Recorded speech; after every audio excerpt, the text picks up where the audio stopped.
mourir quand même. Et puis je vais le ressusciter. C'est l'offrande d'Abraham qui a changé notre histoire. Ton offrande à toi changera ton histoire et l'histoire de ta famille. Souvent nos offrandes agissent pour nos parents aussi. Nos offrandes agissent pour nos enfants. Ma maman faisait du bien à tout le monde. Les gens arrivent dans la ville, elle les prend, elle les héberge, elle les nourrit. Il y a des gens, avant de partir, ils la volent. Ils l'insultent.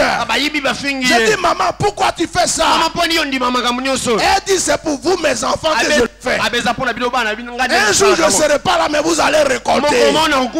Aujourd'hui, je suis en train de récolter les bénéfices des offrandes de ma mère.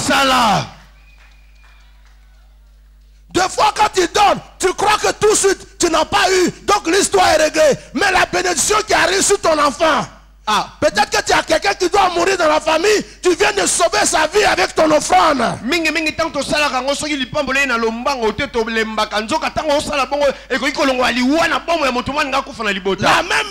dit qu'il y a une veuve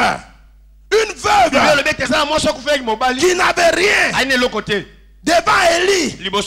Elle a donné tout ce qu'elle avait. C'était de la farine et de l'huile. La Bible dit la nourriture n'a pas manqué chez elle. Mais c'est pas ça qui m'intéresse. La Bible dit que son fils est mort et l'enfant a été ressuscité. Quand je réfléchis, je crois que c'était à cause de cet enfant que le Seigneur a fait aller Élie dans la maison de cette femme. Dieu voyait venir la mort de cet enfant. Elle était veuve. Elle n'avait personne d'autre à part cet enfant. Dieu pouvait nourrir Élie autrement. Si tu refuses de bénir l'œuvre de Dieu, tu refuses de soutenir l'œuvre de Dieu, Dieu trouvera toujours un moyen pour faire avancer son œuvre. Il avait déjà pris les corbeaux pour nourrir Élie. Mais cette fois-ci, il voulait entrer dans la vie de la veuve pour ressusciter son enfant. Pour ressusciter son seul trésor qui mourait. Les finances qui sont en train de mourir ont besoin de ressusciter par un comportement que tu auras toi-même.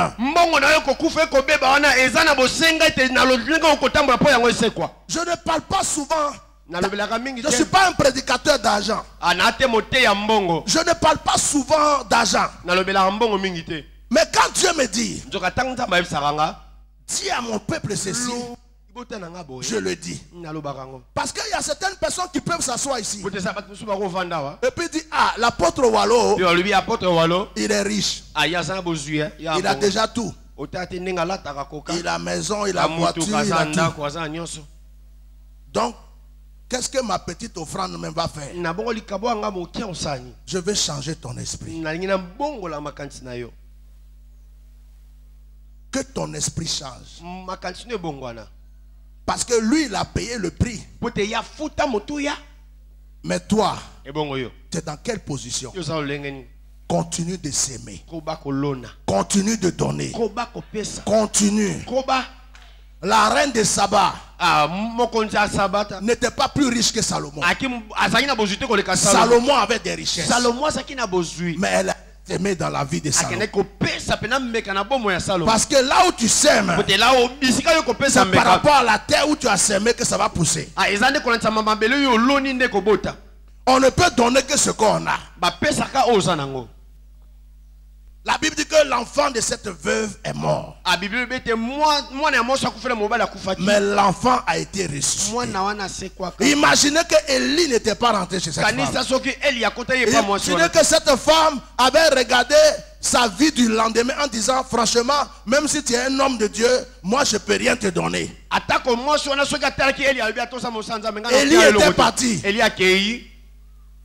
Elle aurait mangé sa farine, son gâteau.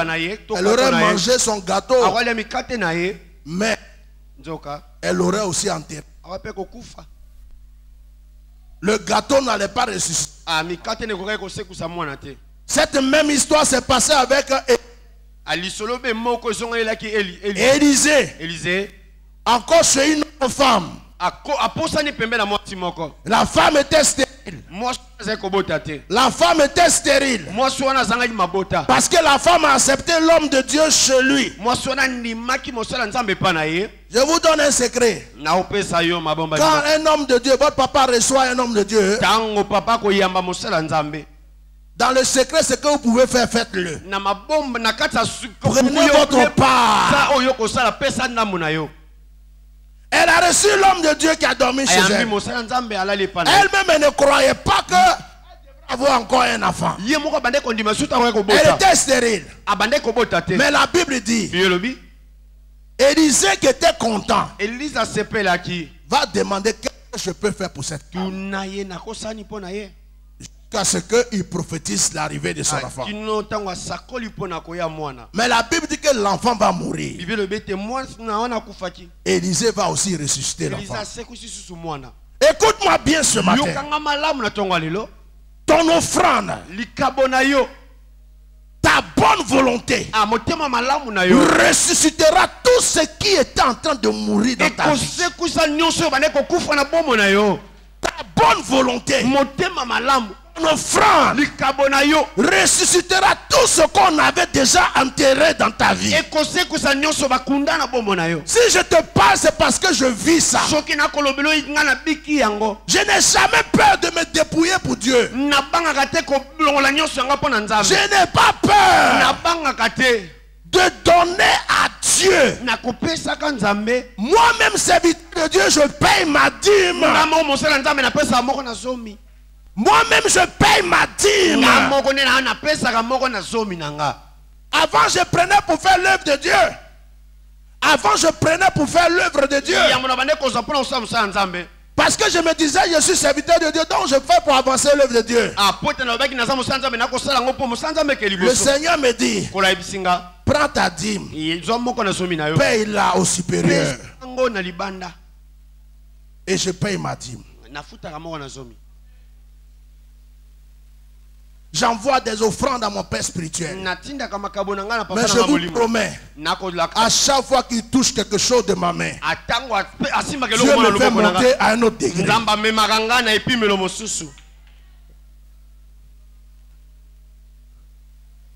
On peut m'inviter quelque part. On m'a même invité aux États-Unis. Celui qui m'a invité n'avait même pas l'argent pour payer le billet. Parce que j'ai pris le billet de mes propres frères et je suis parti. Parce que ce que je fais, je ne le fais pas pour un homme. Je le fais pour... Quand je donne, je ne regarde pas l'homme qui prend. Je regarde Dieu qui est derrière l'homme. Je sais que l'homme ne pourra pas me rembourser comme il faut. Mais Dieu trouvera l'occasion de me rembourser ce que je... Si tu donnes en regardant l'homme, si tu donnes en pensant à l'homme, si tu donnes en disant je lui ai donné, c'est que ce n'est pas à Dieu qui a donné.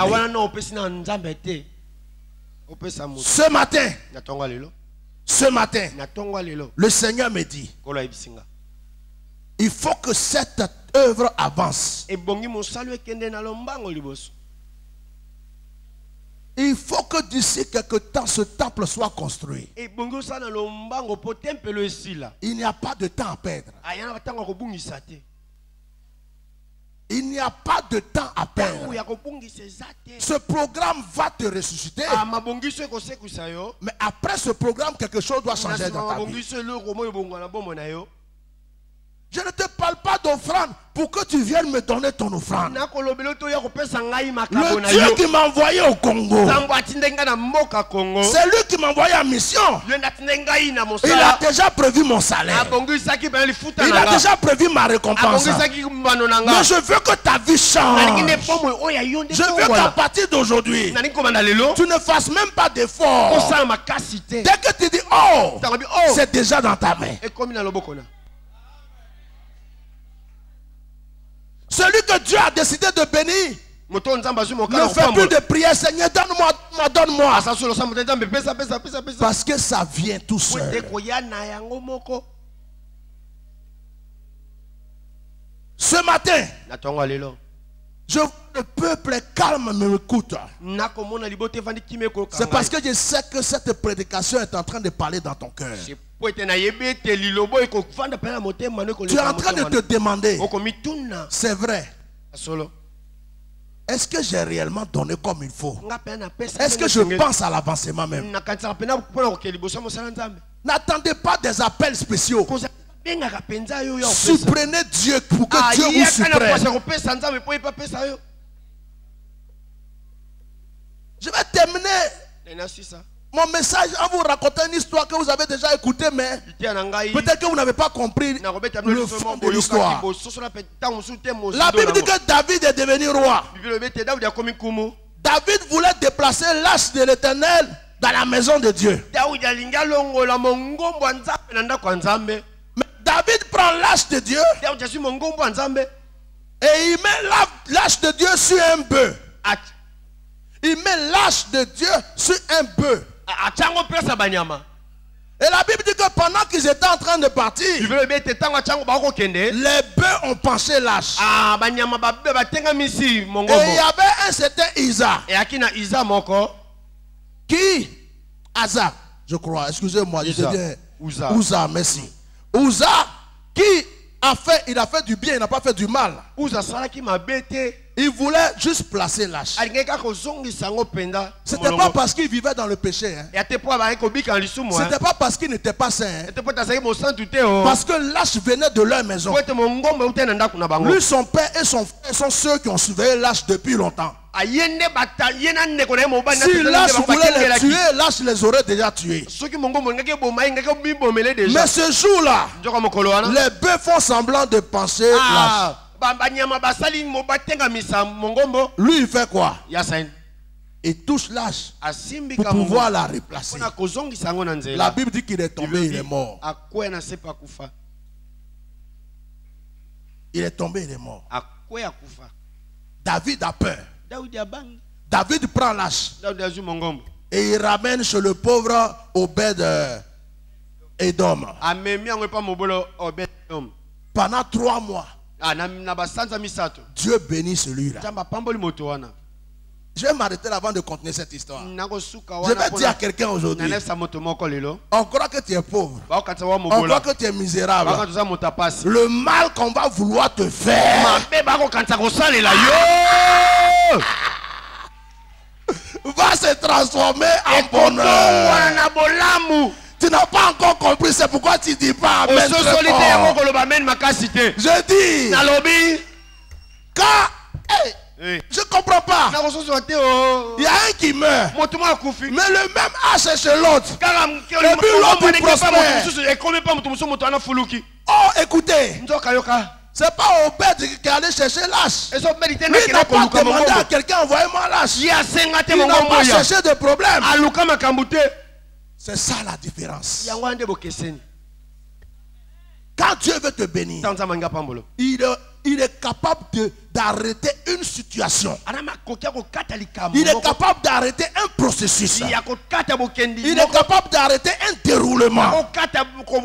Il est capable d'arrêter un système entier. Pour que ta bénédiction qui partait fasse demi-tour pour venir chez toi. Toi-même tu te lèves. La bénédiction est là. Tu dis mais qui l'a amené ici? La bénédiction dit je pars. Mais Dieu a dit de faire demi-tour. Et à cause de toi, même quelqu'un est mort.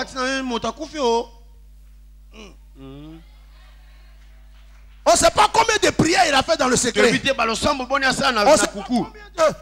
de petits poulets, puisqu'il n'a rien, il a offert à Dieu. C'est une manière de parler. Mais Dieu lui avait certainement dit un jour dans le secret, t'inquiète pas, je te rendrai prospère.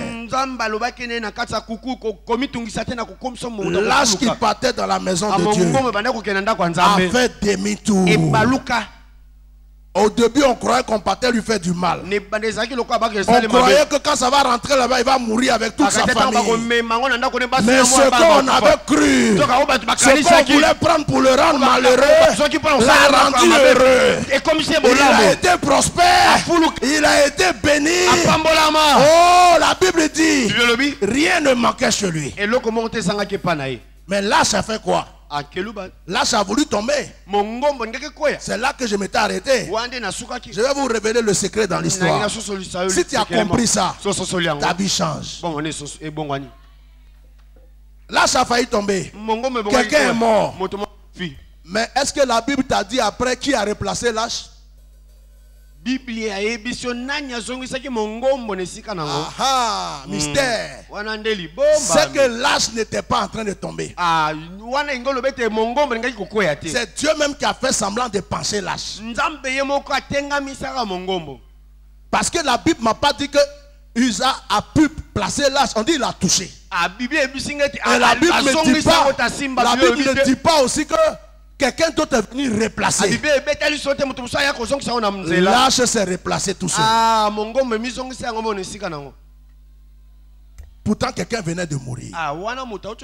Et quand je continue, dans 2 Samuel 6, je vois que comme on a parlé de la bénédiction de Obed, comment s'appelle Obed? Son nom me fatigue tous les jours. David va décider de ramener l'âge chez lui. Mais lisez bien votre Bible. Cette fois-ci, la Bible dit quoi? Il a mis l'âge sur un char. Et puis, le sacrificateur qui a amené l'âge sacrificateur a fait 1 pas, 2 pas, 3 pas, 4 pas, 5 pas. Au 6e pas, la Bible dit que David les a arrêtés. Et il a sacrifié, il a fait un sacrifice à l'Éternel avant de faire continuer l'âge. Donc le Saint-Esprit va m'ouvrir l'esprit pour me dire, Obed n'est pas mort parce qu'il n'avait pas le droit de toucher l'âge. Il est mort parce qu'un bœuf n'a pas été sacrifié. Dieu dit, le bœuf doit servir au sacrifice. Tu prends la gloire de Dieu, tu le mets sur un bœuf. Pourtant un bœuf n'a pas été. Dieu n'a pas eu sa part. Et toi tu veux ramener ça quelque part. Dieu dit, comme vous avez refusé de me sacrifier mon bœuf, je vais faire semblant de faire tomber mon âge. Et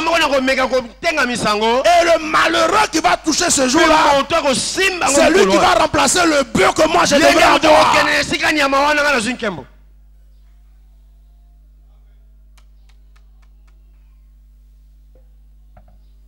Il y a des offrandes que nous refusons de faire. Il y a des dîmes que nous refusons de donner. Il y a des sacrifices que nous refusons de donner. Dieu va le chercher ailleurs.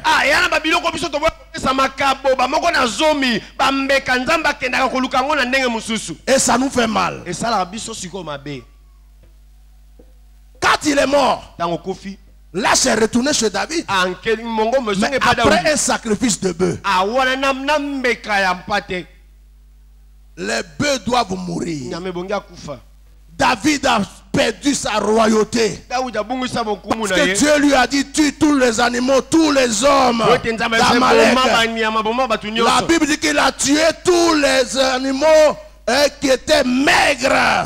Et il a laissé tous les bœufs gras. Et il disait à Dieu, j'ai mis ça de côté. Souvent nous aimons donner des choses maigres à Dieu qui ne comptent pas pour nous, qui ne nous font pas mal au cœur. Et Dieu dit, comme tu ne peux pas toucher mon cœur, moi mon cœur ne pourra pas agir pour toi.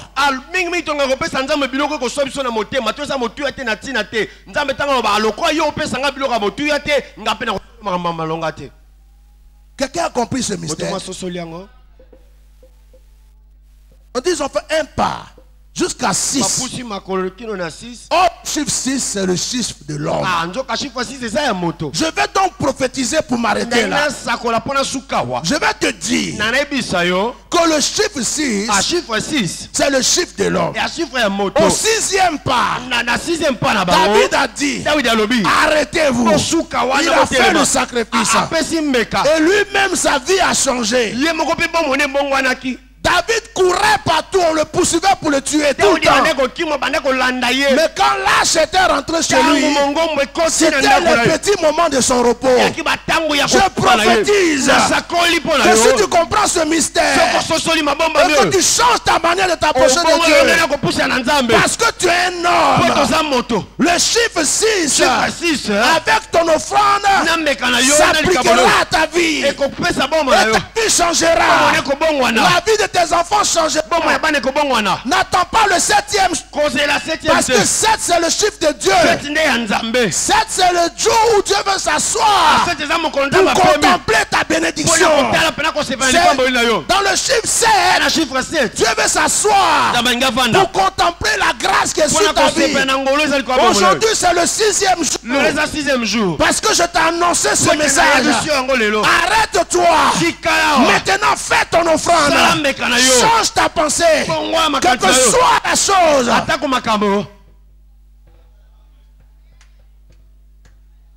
À partir de ce message, dis-toi que vous êtes en train de transporter l'arche de l'Éternel. Et dis-toi que Dieu, à travers ma bouche, vient te dire, arrêtez-vous. Faites maintenant le sacrifice. Et vous irez dans la réjouissance. Vous dormez bien chez vous. Moi, je n'ai pas encore eu le temps de vraiment causer et discuter avec l'apôtre. Il n'a pas le temps. Donc, il ne raconte pas des choses privées qui concernent sa vie ou bien l'église. Mais je sais, avec l'esprit de Dieu que j'ai, que cet homme de Dieu que vous voyez danser ici, que vous voyez prier pour vous, quand il est seul devant Dieu, il pleure pour le temple de Dieu. Je suis convaincu que c'est le sujet qui travaille son cœur actuellement. Seigneur, tes enfants sont dans le soleil. Seigneur, quand il pleut, tes enfants, comment ils vont t'adorer? Seigneur, comment on va faire? Dis maintenant. Dieu dit, mon serviteur, je t'ai écouté, mais je ne vais pas que te bénir toi seul. Au peuple maintenant de s'aimer, de faire les sacrifices, et ensemble je bénirai. Je ne suis qu'un ange de passage qui vient t'annoncer ton miracle. Je ne suis qu'un ange de passage qui vient te donner la solution. Je ne resterai pas ici avec toi. Toi, tu vivras ta bénédiction. Tu vivras cette bénédiction. Écoute-moi. Dieu s'en fout de la quantité.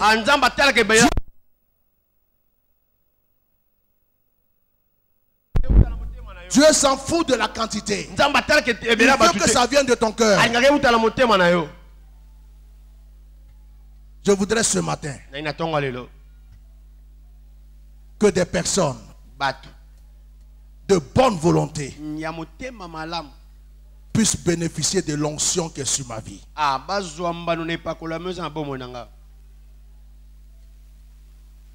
Pendant 5 jours, vous m'avez vu travailler ici. Je travaille selon les directives du Seigneur. C'est ce qu'il me dit de faire que je fais. Aujourd'hui, il m'a dit il y a une notion de prospérité. Il m'a dit il y a une notion de prospérité. Et il m'a dit prêche ce message. Tous ceux qui seront connectés à ce message, qui accepteront de sacrifier le bœuf, rentreront dans la gloire. Écoute-moi. Abraham a eu la promesse d'avoir son fils. Mais l'enfant ne venait pas. Il fallait qu'un ange passe. Et quand l'ange passait, l'ange a fait semblant de passer. C'est Abraham même qui a appelé l'ange. Il a dit à l'ange, viens manger chez moi. Quand on mange, ça va où? Dans le ventre. C'est dans le ventre, ça rentre. L'ange a bu de l'eau. Il n'a pas déclaré l'enfantement. Parce que l'eau n'a pas rassasié son ventre. Toutes tes offrandes que tu as fait, c'est comme de l'eau que tu as donné. L'ange va maintenant manger. Quand tu manges, que tu es rassasié, ton ventre gonfle un peu. Même si tu as un petit ventre, tu sens qu'il a un peu poussé. En général, on l'aime le caresser un peu. Donc l'ange, quand il a mangé et qu'il était rassasié, il a touché son ventre. En même temps, il s'est rappelé que dans cette maison, il y avait une femme ventre vide.